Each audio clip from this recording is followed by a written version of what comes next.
അല്ലാഹു അക്ബർ അല്ലാഹു അക്ബർ അല്ലാഹു അക്ബർ ലാ ഇലാഹ ഇല്ലല്ലാഹ് അല്ലാഹു അക്ബർ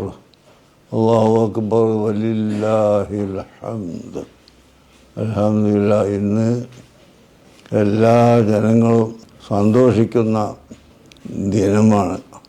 ഭൗതിക ലോകത്ത് അള്ളാഹുവിൻ്റെ ആജ്ഞകൾ സ്വീകരിക്കുകയും അള്ളാഹുവിൻ്റെ നിരോധിക്കപ്പെട്ട കാര്യങ്ങളെ വർജിക്കുകയും ചെയ്യുന്നവർക്ക് പാരത്രിക ലോകത്ത് സ്വർഗമുണ്ടെന്നും എല്ലാവിധ സുഖ സൗകര്യങ്ങളും അല്ലാഹു സുബ്ഹാനഹു വ തആല പരലോകത്ത് നൽകുന്നത് ഈ ഭൗതിക ലോകത്ത് അള്ളാഹുവിൻ്റെ ആജ്ഞകൾ സ്വീകരിക്കുന്നവർക്ക് തന്നെയാണല്ലോ.